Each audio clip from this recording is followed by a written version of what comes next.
Assalamualaikum warahmatullahi wabarakatuh. Alhamdulillahilladzi anzala al-Qur'ana hidayatan wa hudan lin-nas wa rahmatan lil mu'minin wa shifaa'an lima fis sudur wa tafriqan bainal haqqi wal batil wa basyiran wa nadhiran wa bayyinatin minal huda wal furqan. Ashhadu an la ilaha illallah wahdahu la syarika lah wa ashhadu anna Muhammadan abduhu wa rasuluh. Amma ba'd. Faqala Allah Ta'ala fi kitabihil karim, a'udzu billahi minasy syaithanir rajim. Bismillahirrahmanirrahim. Innamal mu'minuna ikhwatun fa aslihu baina akhawaykum wattaqullaha la'allakum turhamun. Shadaqallahul azim. Allahumma arhamna bil Qur'an. Jemaah salat subuh Masjid Asy-Syarif rahimakumullah.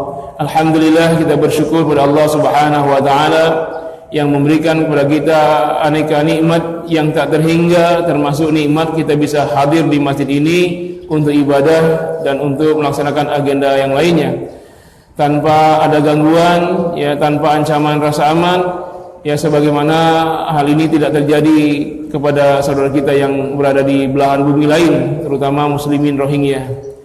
Salawat dan salam semoga terlimpah dan tercurah buat junjungan kita Nabi tercinta Nabi Muhammad sallallahu alaihi wasallam yang telah berkorban jiwa raganya untuk memperjuangkan umatnya sehingga bisa keluar dan terlepas dari kejahiliahan kepada Islam yang penuh dengan kecemerlangan. Jemaah rahimakumullah, sebagaimana antum sudah mengetahui dan juga sudah viral beberapa hari ini, beberapa minggu ini, ya, tentang fakta-fakta kejadian yang menimpa saudara kita terutama muslimin Rohingya, yaitu berupa pembantaian yang sangat sadis. Ya, katakanlah informasi yang kita terima, baik foto-foto maupun video maupun berita, itu hoaknya 50% misalnya. Fakta sesungguhnya 50%. Itu saja masih sangat sadis sekalian. Terkejam dari semua yang pernah ada. Ya, terkeji dari yang pernah terjadi sebelumnya. Memang sebelumnya umat Islam di berbagai tempat juga mengalami penderitaan seperti itu, dibantai. Tapi yang ini yang paling sadis ini. Dan dilakukan oleh tokoh agama lagi. Ya, tokoh agama lainnya. Nah, kenapa ini terjadi? Karena memang kekeliruannya, ya, akidah yang keliru, jemaah sekalian. Jadi seluruh kriminal, seluruh perbuatan fasad itu semua, ya, terjadi berawal dari rusaknya akidah, maka mereka melakukan kerusakan di muka bumi. Jemaah rahimakumullah, Islam memandang nyawa makhluk hidup, apalagi nyawa manusia, itu sangat tinggi sekali. Tidak boleh seorang pun menumpahkan darah manusia yang lain sekalipun dia apapun agamanya. Allah Subhanahu wa taala menyebutkan dalam surah Al-Maidah surah kelima ayat 32 bagaimana mahalnya nyawa manusia. A'udzubillahi minasyaitonir rajim. Bismillahirrahmanirrahim. Wa annahu man qatala nafsan bighairi nafsin aw fasadin fil ard faka'annama qatalan nasa jami'an. Wa man ahyaha faka'annama ahyan nasa jami'an. Bahwasanya barang siapa yang membunuh satu orang, satu nyawa, bi ghairi nafsin, bukan karena nyawa, bukan karena penegakan hukum qisas, bukan karena merajam penzina, bukan karena jihad fi sabilillah, dia bunuh satu orang.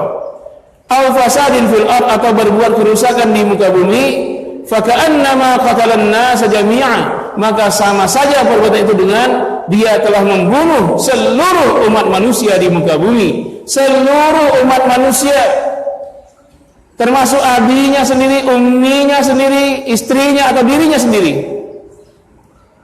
Begitu tingginya Islam menghargai nyawa seorang manusia. Dan ayat ini tidak menentukan agamanya apa. Yang jelas lagi namanya manusia, sekalipun mungkin agamanya Buddha, tidak salah dibantai seperti itu. Untuk satu nyawa itu senilai dengan seluruh nyawa umat manusia. Wa man ahyaha faka'annama ahyan nasa jami'an. Barang siapa yang membela kehidupan satu nyawa, menyelamatkan satu nyawa manusia, maka pahalanya faka'annama ahyan nasa jami'a, maka seolah-olah dia telah menghidupkan seluruh umat manusia di muka bumi. Ayat yang mulia ini sangat mulia jemaah sekalian, menghargai nyawa setinggi-tingginya. Diharamkan siapapun menumpahkan darah orang lain. Inilah Islam memandang.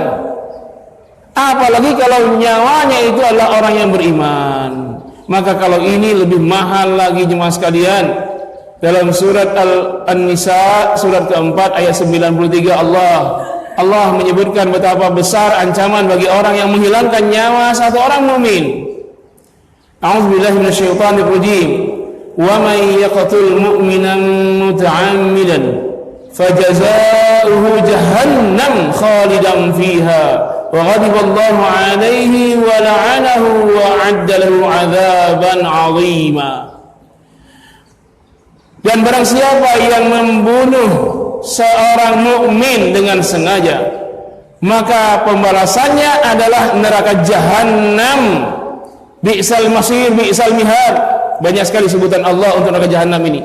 Sejelek-jelek tempat kembali, sejelek-jelek pembalasan, seburuk-buruk azab, neraka jahanam. Khalidan fiha, kekal di dalam neraka jahanam itu, kekal dengan penyiksaan yang pedih. Wa ghadiballahu 'alaihi, dan kekal pula murka Allah kepadanya. Allah selalu murka kepadanya, mengazabnya, menyiksanya, mencacinya di neraka jahanam nanti. Wa la'anahu, dan kekal pula laknat Allah kepadanya. Allah selalu mengutuknya di yaumil akhir di neraka jahanam itu. Wa 'adda lahu 'adzaban 'azima, dan terus menerus disiapkan baginya azab yang sangat dahsyat. Azab yang sangat besar. Dan ini pun senada dengan hadis Nabi, beliau menyebutkan, sungguh kata Rasul, sungguh hancurnya bumi dan segala isinya itu adalah akhwafu indallah, jauh lebih ringan di sisi Allah ketimbang terbunuhnya seorang mukmin karena dizolimi. Nyawa seorang mukmin ini lebih berharga daripada bumi dan segala isinya jemaah sekalian. Ketika malam yang gelap beliau keluar, beliau bertawaf di Ka'bah yang mulia. Selesai beliau bertawaf, beliau berteriak di hadapan Ka'bah. Apa kata beliau? Wahai Ka'bah, sesungguhnya aku tahu engkau telah dimuliakan oleh Allah, wahai Ka'bah. Tetapi ketahuilah wahai Ka'bah, kemuliaan seorang mukmin lebih dari itu. Karena sesungguhnya apabila darah seorang mukmin tertumpah karena dizalimi oleh orang kafir, maka seluruh penghuni langit akan bergemuruh, menjerit, merintih karena terbunuhnya seorang mukmin. Di nyawa seorang mukmin setara dengan Ka'bah, jemaah rahimakumullah. Apa yang antum lakukan? Seandainya Ka'bah yang mulia itu dibom oleh Israel, oleh Amerika, yang baru saja jemaah haji tawaf di sana, dan sekarang masih banyak jemaah umroh yang selalu tawaf tidak henti di Ka'bah yang mulia itu. Kalau Ka'bah yang mulia itu dibom, antum siap berjihad membela Ka'bah? Siap membela Ka'bah? Kam minal Ka'bah. Berapa jumlah Ka'bah sekarang ini? Kam min Ka'batin. Berapa jumlah Ka'bah sekarang yang sudah diruntuhkan oleh orang kafir? Karena nyawa seorang mukmin itu setara dengan Ka'bah. Saudara kita muslimin Rohingya itu 1-2 hari saja sampai 3.000 orang dibantai dengan sadis jemaah sekalian. Sudah 3.000 orang hanya dalam 2 hari sebelum Lebaran Idul Adha kemarin. Dengan cara sadis dibakar, digorok, dicincang. Anak-anak, wanita, orang dewasa. Berapa banyak Ka'bah yang sudah hancur, tapi kaum musliminnya tidak bergerak jemaah sekalian. Padahal dia mengaku saudara. Pengakuan ini adalah legal. Allah yang menyebutkan dalam surah Al-Hujurat surat ke-49 ayat 10. A'udzubillahi minasyaitonir rajim. Innamal mu'minuna ikhwah. Sesungguhnya orang mukmin itu bersaudara, saudara kandung, saudara sedarah. Ikhwatun itu, Pak. Perlu antum ketahui bahwa saudara dalam bahasa Arabnya itu akhun. Akhun artinya memperhatikan, membela, melindungi. Asal katanya itu. Jadi dari asal kata akhun itu artinya tiada persaudaraan kalau tidak membela, tidak melindungi, tidak memperhatikan saudaranya. Bentuk jamaknya ada dua, yang pertama ikhwatun, yang kedua ikhwan. Ikhwan jamak dari akhun yang artinya saudara, tetapi kalau disebut ikhwan yang dimaksud saudara yang tidak ada hubungan darah. Saudara seormas, saudara separtai, saudara ikatan bisnis, ikhwan. Yang kedua ikhwatun jamak dari akhun yang artinya saudara sedarah, saudara seketurunan yang ada kaitan dengan biologis. Kakak adik kandung itu ikhwatun. Ayah ibu dan anak-anak ikhwatun. Kalimat ikhwan dalam Al-Quran terulang sebanyak 22 kali, sedangkan ikhwatun 7 kali. 6 diantaranya yang menyebutkan saudara sedarah, sekandung, seketurunan. Dan satu ayat yang baru kita baca ini menyebutkan ikhwatun, padahal kita tidak sedara. Persaudaraan kita ini, saya dengan bapak, bapak dengan kita semua, dengan saudara kita muslimin Rohingya ataupun muslimin di Gaza, Suriah atau di mana saja, maka persaudaraan itu adalah persaudaraan sedarah, seketurunan, sekandung. Karena Allah menyebutkan dengan lafaz ikhwatun. Kenapa? Karena saking eratnya ukhuwah Islam itu seperti sedarah. Bahkan lebih kuat lagi ikatan ukhuwahnya karena dia diikat oleh akidah yang sama, oleh keimanan yang sama. Yang ukhuwah ini tidak boleh dihancurkan, tidak boleh dipisahkan hanya karena perbedaan bahasa, perbedaan tempat wilayah, tidak dibatasi oleh demarkasi wilayah sebuah negara, tidak dipisahkan oleh perbedaan warna kulit, perbedaan bahasa. Bahkan ukhuwah ini tidak boleh digagalkan oleh khilafiyah, furu'iyah, fiqhiyah, perbedaan ormas, perbedaan partai. Di mana saja ada la ilaha illallah Muhammadur Rasulullah fa innahum ikhwatuna fil Islam, maka mereka adalah saudara kita dalam Islam. Ketika dia sudah menjadi saudara, maka jemaah sekalian melekat padanya ada kewajiban untuk menjaga. Apa yang dijaga? Yang pertama, kewajiban seorang muslim dengan muslim yang lainnya adalah hifdzud dam, menjaga darahnya. Diharamkan seorang mukmin menumpahkan darah saudaranya mukmin yang lain. Ketika dia lakukan itu, maka dia fasik, kekal di neraka. Apalagi diawali dengan perkelahian seorang mukmin dengan lainnya, karena Rasul bersabda al-qatil wal maqtul finnar. Dua mukmin yang ingin berbunuh-bunuhan, maka yang membunuh dan yang terbunuh kedua-duanya masuk neraka jahanam, kekal di dalam neraka. Atau dia membiarkan darah saudaranya tertumpah dizolimi orang kafir, membiarkan. Pembiaran ini pun termasuk dosa besar.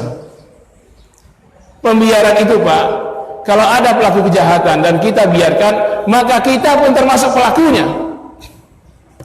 Ketika musibah, bencana, azab kaum Nabi Saleh itu akibat dari salah seorang penduduknya yang paling preman. Idzim ba'asa ashqaha, tiba-tiba bangkitlah orang yang paling preman di antara kaum Nabi Saleh itu. Apa yang dilakukan oleh Nabi Saleh? Ya, faqala lahum Rasulullah naqatallahi wa suqiyaha. Berkatalah Rasulullah kepada semua khalayak yang ada itu, naqatallah itu unta Allah, wa suqiyaha biarkan dia hidup menikmati minumnya, jangan diganggu. Yang mengganggu onta itu berapa orang? Ashqa, satu orang. Kalau zamannya itu ashqau, ashqoya duanya, ashqoya dua, ashqau jamak. Kalimatnya ashqaha, satu orang yang paling preman. Ashqa, cilako, satu orang yang paling cilako.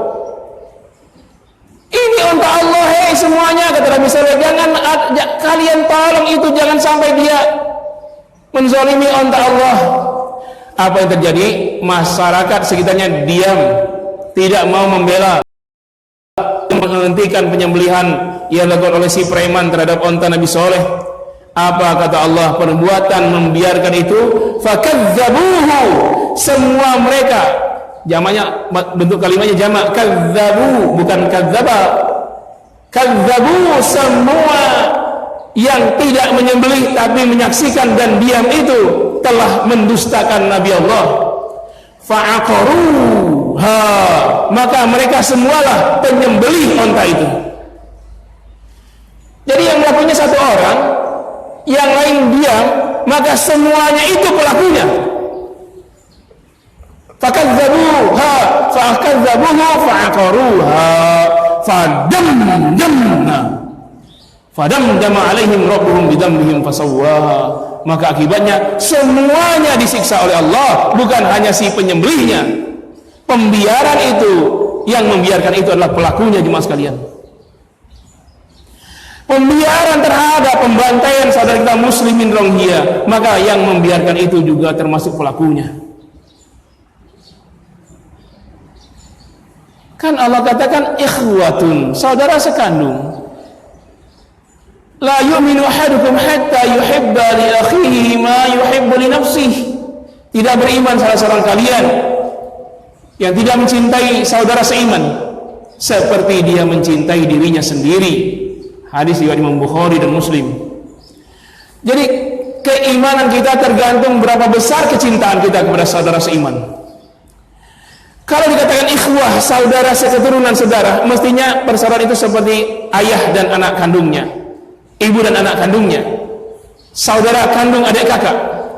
Jadi semestinya yang ada di dalam jiwa kita, diri kita, ketika saudara kita muslimin Rohingya atau Suria atau Gaza, ada ibu-ibu yang dihilangkan kehormatannya dengan cara sadis, dicincang dan digorok, maka semestinya yang ada di syuur kita, yang ada di dada kita adalah ibu kandung saya telah dibantai. Itu mestinya itu, Pak. Adakah rasa ketika seorang ayah di sana dibakar hidup-hidup, itu adalah ayah kandung saya? Adakah rasa ketika anak-anak digorok lehernya, di sana ada anak saya? Ada enggak? Patut dipertanyakan keimanan saya dan Anda kalau perasaan itu tidak ada.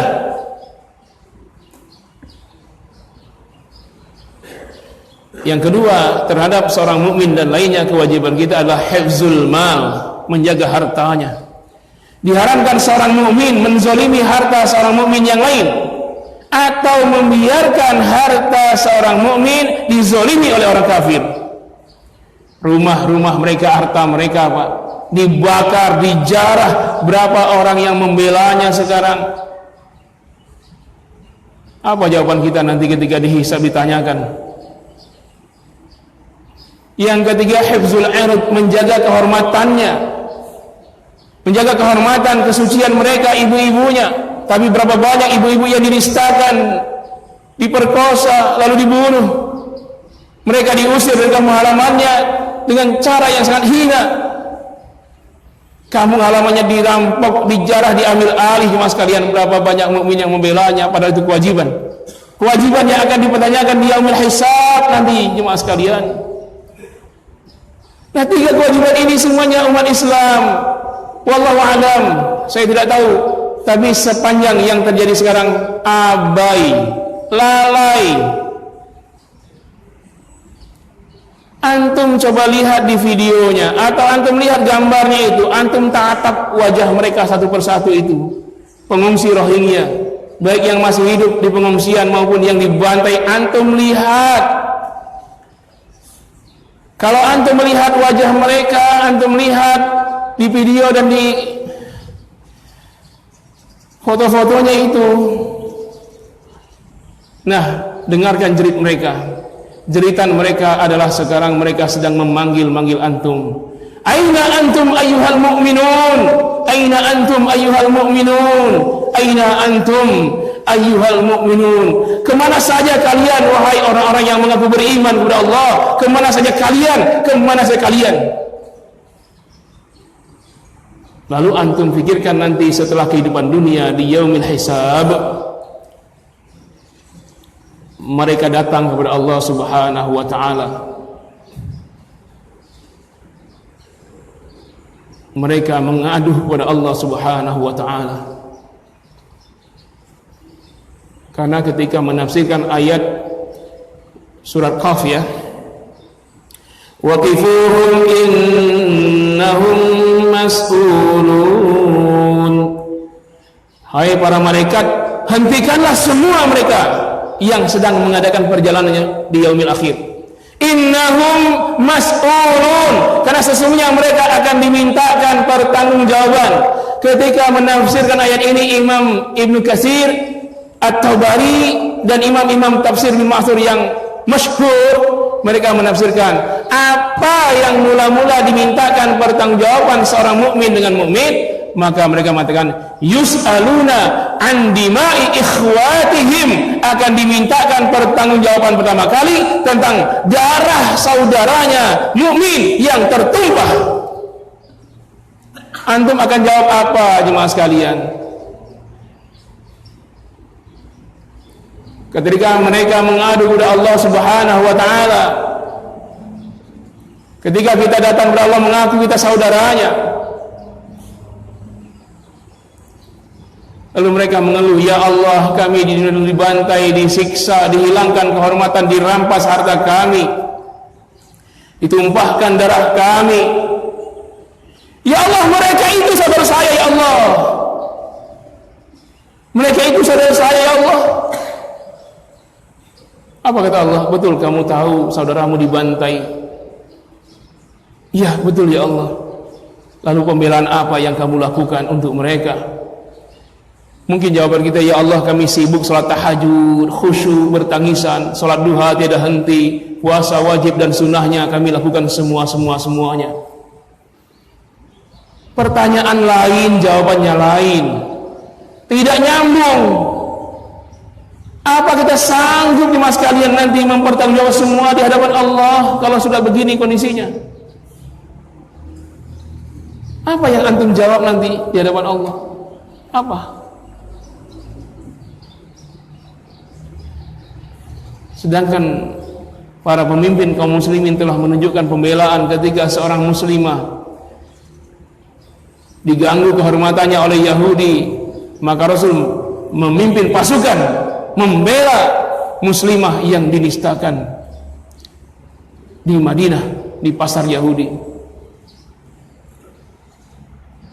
Ketika seorang perempuan muslimah di Amuria tidak dibunuh jemaah sekalian, hanya dibuka auratnya di tengah pasar Yahudi, dia berteriak, wa mu'tasim billah, wa mu'tasim billah, wa mu'tasim billah. Dia sebut nama khalifah. Maka terdengarlah teriakan muslimah ini oleh khalifah, maka beliau mengirim pasukan, semua Yahudi yang menghilangkan, yang telah membuka aurat seorang muslimah di tengah pasar ini diperangi jemaah sekalian, demi menjaga kehormatan seorang wanita muslimah.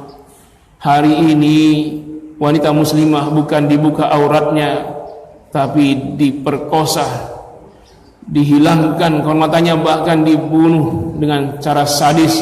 Mana Khalifah Umar sekarang? Mana Khalifah Mu'tasim billahnya sekarang? Mana? Bahkan di negeri yang katanya mayoritas Islam ini saja, khilafah itu sudah dikriminalisasi, sudah dimonsterisasi, hanya alasan karena nasionalisme kebangsaan jemaah sekalian. Padahal Indonesia ini termasuk diantaranya kenapa lepas dari syirik, animisme, dinamisme, karena para ulama yang dikirimkan khalifah ke Indonesia, sehingga nenek moyang kita penyembah roh, penyembah berhala itu semuanya muslim, masuk Islam semua. Kalaulah para khalifah tidak mengirimkan ulama, 9 wali dan lainnya, mungkin kita masih menyembah batu hari ini, mungkin kita masih menyembah ruh arwah. Ini membuat permusuhan laten kepada Allah Subhanahu wa taala dengan mengharamkan satu konsep bernegara yang sangat diimpikan dalam Islam. Kalau Anda mengkriminalkan, kalau siapapun meninggalkan khilafah, berarti semua khalifah Abu Bakar, Umar, Utsman, Ali dan semuanya itu kriminal. Inilah keberhasilan orang-orang kafir jemaah sekalian. Lihatlah, itu gara-gara ISIS itu yang bentuk orang kafir. Dibikin khalifah, kerjaannya nyembelih. Itu teroris itu. Makanya orang mengenal khilafah itu ISIS. Padahal kalau Anda bicara khilafah itu bicaranya Abu Bakar, Umar, Utsman dan Ali. Ini sudah dibolak-balik faktanya. Coba sekarang apa yang harus dilakukan kewajiban ini? Bagaimana cara kita menjawab pertanggungjawaban yaumul akhir nanti, jemaah sekalian? Semestinya pemimpin-pemimpin muslim yang mayoritas Islam penduduknya itu, apa yang harus dilakukan? Yang pertama adalah mengirimkan pasukan tentara terlatih untuk membendung keganasan pasukan tentara Myanmar dan biksu-biksunya itu yang membantai kaum muslimin. Kenapa? Karena ini bukan bencana alam, jemaah sekalian. Mereka itu mengungsi bukan karena rumahnya hancur karena gempa atau karena tsunami atau karena angin badai, bukan. Ini kekerasan fisik. Kalau gempa bumi, kalau tsunami, setelah kejadian bantu dengan makanan, obat-obatan, pakaian, selesai, tinggal beberapa bulan recovery, setelah itu mereka kembali normal. Itu bencana alam. Lah ini pembantaian, jemaah sekalian. Tidak pernah bisa membendung keganasan Jalut yang membantai ibu-ibu dan anak-anak Bani Israel, kecuali setelah Allah menunjuk Talut dengan pasukannya, di antara pasukannya ada Nabi Daud yang menghalangi keganasan Jalut.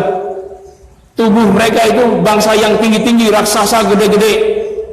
Bani Israel sederhana, sedang. Setelah munculnya Talut sebagai pemimpin, bukan karena pemimpin kaya raya bisa nyogok para pemilih, bukan. Karena cerdas dan fisiknya kuat, punya visi, punya strategi, maka menghimpun pasukan, ribuan pasukan yang siap berjihad untuk membendung keganasan Jalut. Apa semuanya ikut jihad? Tidak, diseleksi dulu. Siapa yang cinta dunia, kalau lewat air, sungai, minumnya banyak, ingin dunia banyak, keluar dari pasukan. Siapa yang niatnya bukan karena Allah, keluar dari pasukan. Siapa yang meninggalkan kewajiban, keluar dari pasukan. Sehingga pasukannya itu sangat sedikit sekali. Yang Allah gambarkan dalam surah Al-Baqarah itu, kam min fi'atin khalilatin ghalabat fi'atan katsiratan biidznillah. Pasukan yang sedikit akan mampu mengalahkan pasukan besar.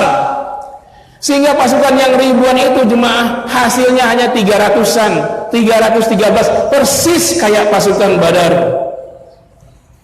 Nah, setelah itu baru mereka berdoa kepada Allah ketika ingin membendung Jalut. Apa kata mereka? Rabbana afrigh alaina sabran wa tsabbit aqdamana wansurna 'alal qaumil kafirin. Duhai Allah, limpahkanlah kepada kami kesabaran, kuatkanlah pendirian kami, menangkanlah kami atas orang kafir. Fahazamuhum biidznillah, maka mereka mengalahkan tentara Jalut dengan izin Allah yang besar-besar ribuan itu. Wa qatala Daudu Jaluta, kemudian Daud membunuh Jalut. Setelah itu aman sentosa, jemaah sekalian. Dan ini sudah menjadi ketetapan Allah di ayat 251 Al-Baqarah. Apa kata Allah? Walaula daf'ullahin nas ba'dahum bi ba'd la fasadatil ard. Seandainya tidak ada sebagian manusia yang menjadi perisai atas keganasan sebagian manusia yang lain, pasti bumi akan hancur. Jadi mesti ada sebagian manusia yang menjadi tameng, menjadi perisai atas keganasan sebagian manusia yang lain. Kalau tidak ada, hancurlah bumi ini. La fasadatil ard. Untuk apa latihan perang tiap hari sudah mahir, tapi perang beneran nggak berani? Jadi perang-perangan terus itu tentara. Hah?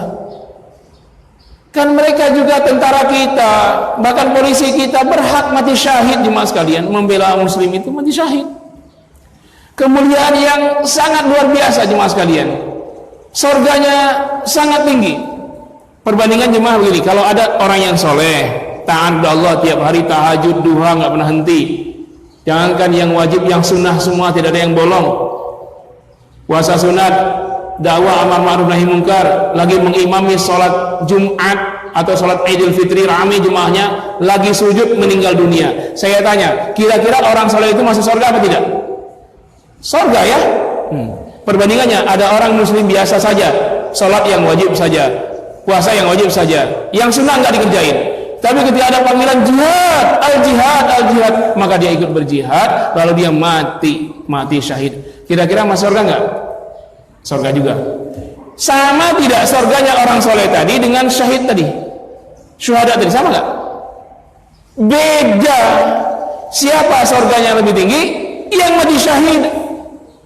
Berapa selisihnya dengan orang alim tadi? Surganya mi'atu darajah fil jannah, 100 derajat bedanya di surga.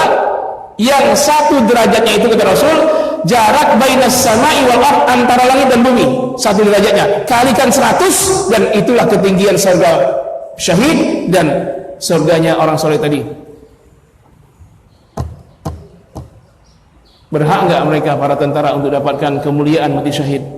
Apalagi jemaah sekalian, kata Rasul, tusyafa' bisab'ina min aqaribihim, dia akan memberi syafaat orang yang mati syahid itu kepada 70 keluarganya, 70 keluarganya boncengan masuk surga.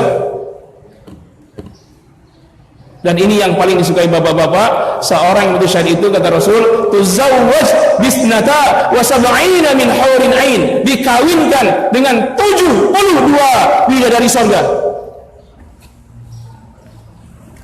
Tentara kita berhak dapat syahid, brimob kita, densus yang sering nangkap ustaz, berhak mati syahid. Tapi kemana mereka hari ini? Di mana tentara terlatih yang disegani dunia? Tentara Indonesia, tentara terlatih Turki, Mesir, Kuwait dan lainnya, kemana mereka semua? Apa mereka masih tinggal diam di dalam baraknya? Apa telinganya tidak mendengar, apa matanya tidak melihat bagaimana keganasan ini? Kaum lemah dibantai jemaah sekalian, mereka sedang ada di mana sekarang ini? Bagaimana pedihnya bangsa ini ketika pembantaian PKI terhadap para ulama dan santri dan TNI kita, ABRI kita, jenderal kita dibantai, sakit sekali rasanya jemaah sekalian. Maka itu sedang dirasakan oleh saudara muslimin Rohingya. Keluarga para jenderal pahlawan revolusi itu trauma sampai detik ini. Setiap September menangis terus, sedih dan pedih. Padahal kejadiannya tahun 65 jemaah sekalian. Apalagi kejadian yang sekarang masih terjadi jemaah sekalian. Betapa pedihnya hati, teririsnya kalbu kita. Tapi apa yang dilakukan jemaah sekalian? Apa ini tidak ditanyakan? Coba lihat wajah-wajah mereka itu, kaum muslimin Rohingya itu. Tatapannya kosong jemaah sekalian. Jangankan istirahat seperti antum duduk begini, tidur, untuk duduk saja susah mereka jemaah sekalian.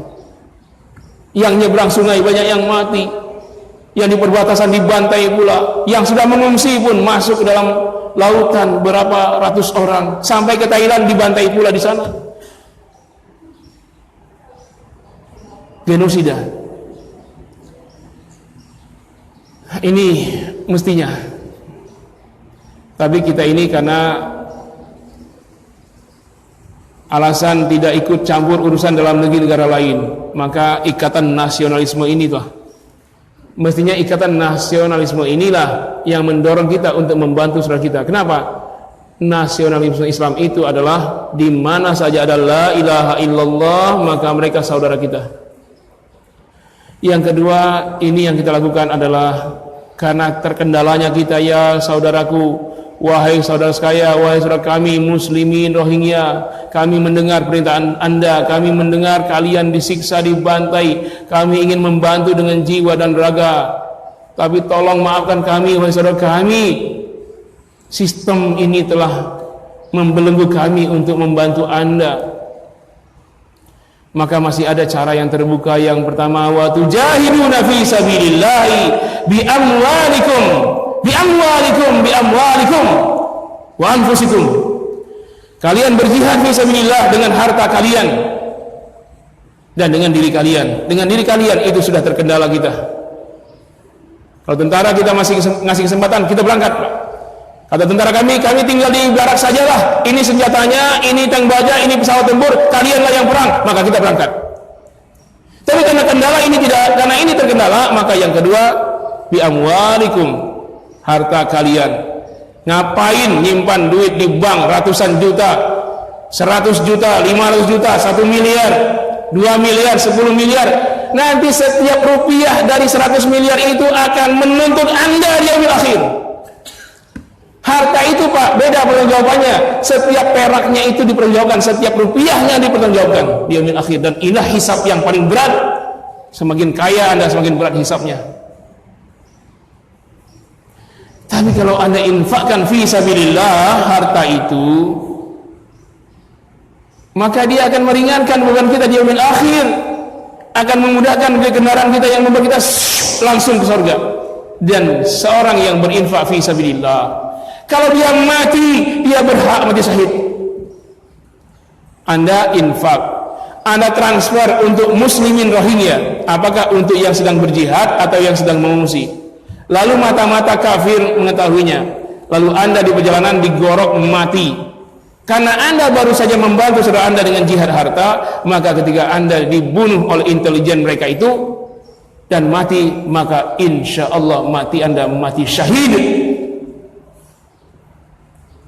Mati syahid yang mendapatkan kemuliaan tadi walaupun tidak di medan perang, karena niatkan jihad bisa. Kita berharap dengan harta kita itu bisa membantu para pengungsi dengan makanan, pakaian, obat-obatan, tenda, tempat tinggal yang layak, dan bisa membantu sebagian para mujahidin dari orang-orang muslimin Rohingya untuk mengangkat senjata, membela diri mereka yang dizalimi. Nah, ini upaya yang lemah sebenarnya. Ada upaya yang paling lemah sekali, dan ini kata Rasul, zalika at'aful iman. Ini iman yang paling lemah. Apa itu? Doakan muslimin Rohingya. Ini paling lemah jelas sekali. Iman at'aful iman paling lemah ini. Dan contoh Rasul bagaimana ketika Khalid bin Walid dikepung Romawi atau muslimin yang lain ada yang disiksa oleh orang kafir. Doa Nabi bukan hanya doa di luar salat. Nabi berdoa di dalam salat, yaitu qunut nazilah, untuk mendoakan seorang Khalid bin Walid dan umat Islam yang lainnya yang disiksa. Maka beliau qunut nazilahnya sebulan berturut-turut, jemaah sekalian. Hadisnya banyak, saya mentakhrij itu. Hadis riwayat Imam Bukhari, Muslim saja yang saya ketemu itu 89 hadis. Siapa yang mau mengatakan dhaif? Bukhari, Muslim, Abu Daud, tambah Abu Daud, Ibnu Majah, itu ratusan hadis tentang qunut nazilah jemaah sekalian. Di antara hadisnya berbunyi, qanata Rasulullah sallallahu alaihi wasallam syahran mutatabi'an fi az-zuhri wal 'asri wal maghribi wal 'isya wal fajri fi kulli duburi minas shalah wa yu'amman man khalfahu. Nabi Muhammad sallallahu alaihi wasallam telah berkunut nazilah selama 1 bulan berturut-turut di waktu zuhur, asar, maghrib dan isya, dan salat fajar, salat subuh. Di akhir setiap rakaat salat, wa yu'amman man khalfahu, dan diaminkan oleh semua makmum di belakangnya. Jemaah sekalian, yang berdoa siapa? Nabi. Yang mengaminkan siapa? Makmum Nabi siapa makmumnya? Para sahabat. Yang berdoa Nabi, yang mengaminkan para sahabat. Padahal kita yakin sekali saja Nabi berdoa pasti Allah kabulkan. Tapi jemaah sekalian, Rasul mendoakan seorang muslim itu setiap waktu sholat 5 kali sehari selama sebulan 30 hari. Berarti 5 kali 30, 150 kali Nabi mendoakan yang tersiksa itu di dalam sholat. Kita, doa kita siapa yang jamin dikabulkan Allah? Kita bukan Nabi, kita bukan sahabat, tapi doa kita berapa kali Pak untuk mereka? Bayangkan apa yang kita lakukan hari ini. Qunut nazilah pun saya ketua penasehat di Masjid Al-Muttaqin ITC Cempaka Emas. Saya pernah perintahkan pokoknya qunut nazilah sebulan. Di waktu zuhur, asar, maghrib dan isya. Subuh nggak ada orang di sana. Baru 3 hari berjalan Pak, diprotes banyak orang. Sholat apaan ini setiap waktu sholat qunutnya? Bid'ah. Lalu pengurusnya telepon saya bilang teruskan. Hari kelima sudah nggak kuat, Ustadz, kami sudah tidak kuat ini desakan mereka ini, ya, qunut nazilah.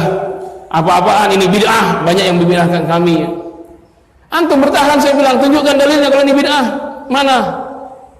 Ternyata pengurus masjid tidak kuat protes jemaahnya.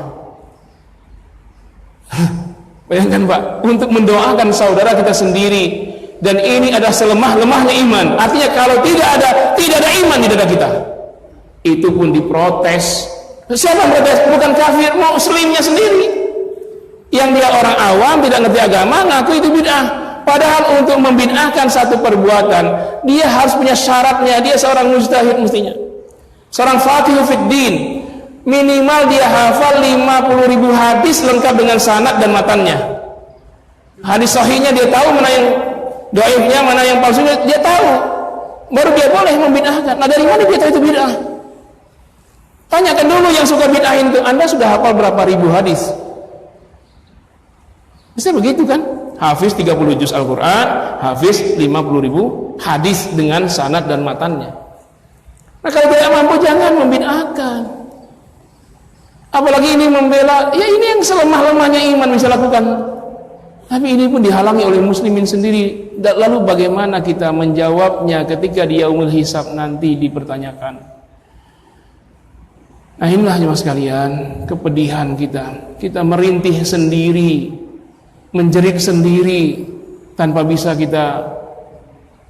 Jangan sampai antum begini pula, nanti setelah ikut aksi bela Rohingya, merasa sudah memenuhi kewajiban. Jangan-jangan aksi kita itu hanya memuaskan kita, Pak. Sudah kita aksi, plong dada kita. Sementara saudara kita tetap dibantai. Ya kan? Turunkan bendera Myanmar, usir dubes Myanmar, kan gitu aksi itu kan? Setelah aksi kita lepas semua beban psikologis kita, pulang kita sudah plong. Berarti aksi itu menolong diri kita, tidak menolong saudara kita. Yang saya maksud apa? Silakan aksi, silakan tunjukkan kepedulian, tapi ingat kewajiban belum selesai dengan aksi itu. Yang paling Anda bisa sekarang apa? Yaitu save Rohingya. Bi amwalikum, dengan harta lah, yang bisa itu dengan harta. Untuk apa disimpan-simpan harta banyak itu? Ya, nanti semua harta itu akan dijadikan cairan emas cair. Ya, emas cair, tahu emas cair? Panas atau dingin? Kalau emas cair, Pak, dingin atau panas? Nah, itu akan dituangkan ke wajahnya, kayak orang mandi air terjun, air pancur. Tapi itu emas cair, emas kalian yang panas dituangkan ke wajahnya. Siap nggak kita menyimpan-nyimpan harta sebanyak itu, lalu kita tidak infakkan fi sabilillah? Wah Ustadz, saya banyak-banyak simpan ini untuk anak cucu saya, waris. Rezeki mereka Allah sudah tanggung juga. Tidak mungkin Allah ciptakan mereka, Allah tidak siapkan rezekinya. Anda urus aja diri Anda. Nanti kalau saya di yaumil akhir, saya bisa apa? Ketika saya di alam barzakh, ngerinya, dahsyatnya siksa kubur, apa harta saya ini bisa membela saya? Atau malah akan menyusahkan saya? Nanti di yaumil ba'si berbangkit, ketika yaumil hasyar, yaumil mizan, kemudian hisab, kemudian disirat. Apa memang harta saya bisa membela saya? Kalau saya simpan banyak-banyak, investasi rumah-rumah, tanah-tanah. Nah, niatkanlah harta itu untuk jihad fi sabilillah. Ya, ma amwaluna amwalul jihad, buyutuna buyutul jihad, sayyaratuna sayyaratul jihad. Kendaraan saya kendaraan jihad, rumah-rumah jihad, harta-harta jihad. Insyaallah semuanya akan jadi saksi bahwa kita telah menunaikan kewajiban kita kepada Allah Subhanahu wa taala. Baiklah jemaah sekalian, saya hanya menyampaikan ini supaya ini yang kita dengungkan, ya. Kita tidak bisa mengharapkan PBB. Sudahlah, ya, umat Islam inilah bersatulah, umat Islam seluruh dunia, karena mereka saudara, ya. Kalau Islam berkuasa di mana saja, Pak, tidak ada pembantaian. Sekarang saja mayoritas Islam di Indonesia, tidak ada non-muslim yang dibantai. Minoritas di Malaysia, di Brunei, Kuwait, Mesir, Turki, semua negara yang Islam mayoritas ada non-muslimnya. Bahkan banyak malah non-muslimnya yang lebih sejahtera daripada umat Islam. Yang menguasai tanah di Jakarta non-muslim mayoritas, tapi mereka sedikit. Mereka minoritas menguasai mayoritas tanah. Harta, perumahan, gedung-gedung tinggi, jalan-jalan tol, puncak dengan segala rekreasinya, itu mereka semua pemiliknya. Tidak ada muslimin yang iri dan membantai mereka, nggak ada. Bahkan biksu-biksu Buddha di Indonesia saja aman, Pak. Sampai detik ini saya belum ada dengar kabar, jangankan biksu, seorang penganut agama Buddha saja yang diteror oleh Islam, nggak ada. Baik di Indonesia maupun Malaysia maupun di Kuwait, nggak ada. Bukan orang Buddhanya nggak ada, banyak. Nah, inilah keindahan Islam. Mereka tahu di mana mereka harus membalaskan dendam. Yang berbuat dosa itu biksu Myanmar. Adapun orang Buddha di Indonesia tidak, mereka tidak setuju, bahkan mereka ikut membantu dengan uangnya, dengan dananya untuk muslimin Rohingya. Maka Anda tidak boleh membunuh mereka, tidak boleh membantai mereka. Kecuali kalau mereka mengumumkan kami mendukung pembantaian biksu Wiratu terhadap umat Islam di Myanmar. Kami pun akan melakukan hal yang sama kalau kami di sana, maka kita bantai dia di sini. Nah, tadi selagi mereka damai, mereka tidak, ya Anda jangan coba-coba memprovokasi orang agar menistakan biksu di sini, jangan. Ini bukti, coba seluruh negara Islamnya mayoritas, nggak ada minoritas yang digituin. Dan fakta sejarah di negeri ini, Pak, semua penjajah itu non-muslim. Portugis menyerang Samudra Pasai, Ternate, Tidore, itu kafir. Inggris juga dengan Westerling segala macam, kafir. Belanda yang menjajah ratusan tahun, mengeruk semua kain alam Indonesia, kafir. Jepang juga dengan Romusa dengan segala macam, kafir. Apa orang Islam tidak datang? Datang. Yaitu para ulama yang sekarang Anda menjadi muslim ini. Dengan cara apa? Mereka dakwah baik-baik. Ketika mereka ingin kekayaan alam Indonesia, mereka nggak merampas. Ini cengkeh ya, ini kopi, ini lada, kami beli ya. Jadilah mereka pedagang. Mereka ulama, Pak. Tapi kalau mereka dakwah tidak dikasih duit, tidak dikasih amplop. Nah, untuk memenuhi kebutuhan mereka, mereka berdagang. Jangan difitnah ya. Ini ada distorsi sejarah yang mengatakan bahwa Islam dikembangkan di Indonesia oleh pedagang Gujarat dan Arab dengan cara perniagaan dan cara perkawinan. Salah. Islam dikembangkan di Indonesia oleh para ulama. Karena para ulama dakwah tidak dikasih duit, maka untuk memenuhi kehidupan mereka dagang, maka hiduplah ekonomi umat. Nah, perkawinan bagaimana? Perkawinan ya ini karena kebutuhan biologis, jemaah sekalian. Mereka manusia biasa. Cuma dalam Islam tidak boleh melampiaskan sembarangan. Tidak boleh dia menanamkan benihnya di sawah lain. Maka dia harus menikah. Maka ditawarkan kepada orang Indonesia, Mbak Yu, Jeng, mau nggak jadi istri saya? Orang Indonesia pesek-pesek, lihat orang Arab mancung-mancung, mau. Nah, kalau Mbak Yu mau, saya ini muslim, tidak boleh menikah kecuali dengan muslimah. Kalau mau, silakan masuk Islam, nanti saya nikahi. Kalau nggak mau juga nggak apa-apa, saya cari yang lain. Jangan, saya aja. Gimana caranya? Ya bersyahadat. Sudah bersyahadat, nikah. Makanya masuk Islam. Bukan untuk mengelabui, memang kebutuhan biologis. Cuman tidak boleh sembarangan, harus dengan muslimah. Nah, mereka itu terjadi itu. Jangan fitnah para ulama yang menyebarkan Islam di Indonesia mengatakan bahwa Islam dikembangkan dengan cara perniagaan dan perkawinan. Salah. Islam dikembangkan dengan dakwah bil hikmah wal mau'izatil hasanah. Dakwah yang baik, yang santun, yang menghidupkan. Tidak ada penjajahan. Jadi Islam pun masuk ke Indonesia tapi tidak menjajah. Maka Anda lihat sekarang keturunan mereka, orang-orang Arab di Indonesia, ada nggak yang menyusahkan kita, Pak? Ada nggak, Pak? Para habaib itu, kan keturunan mereka itu. Nggak ada. Malah memudahkan kita dalam dakwah, ngajak kita zikir kepada Allah, ngajak kita dekat kepada Allah, majelis-majelis Rasulullah, majelis-majelis itu yang mereka lakukan. Nah, ini kita harus letakkan posisinya, ya. Nah, karena itu ini jelas, ketika Islam menguasai sebuah tempat atau negara atau dunia, maka kemakmuran yang terjadi 1300 tahun Islam menguasai dunia dengan khalifah Khulafaur Rasyidin, Bani Umayyah, Bani Abbasiyah sampai Ottoman, Turki Utsmani, tidak ada genosida, tidak ada perang dunia. Ini fakta ya. Barat baru dengan demokrasinya ini 200 tahun sudah 2 kali perang dunia. Dan akan terjadi perang dunia ketiga kalau tidak ada solusinya. Ini kasus Korea Utara itu, ya. Nah, inilah jemaah sekalian, mohon maaf yang sebesar-besarnya yang saya sampaikan ini karena keresahan, ya, karena kegelisahan yang membuat kita tidak bisa tidur nyenyak, ya. Dan kita selalu berdoa kepada Allah, semoga Allah memberikan kita kesadaran dan memaklumi kesalahan kita di dunia ini karena ketidakmampuan kita. Ya Allah, janganlah Engkau azab kami karena ketidakmampuan kami. Mudah-mudahan Anda diberi Allah rezeki berlimpah barokah, anak-anak yang sehat walafiat, yang taat kepada Allah dan Rasulnya, istri yang solehah, yang mengabdi kepada Allah, berbakti kepada suami dan anak-anaknya. Suami-suami menjadi imam pembimbing keluarga sehingga jauh dari neraka. Qu anfusakum wa ahlikum nar.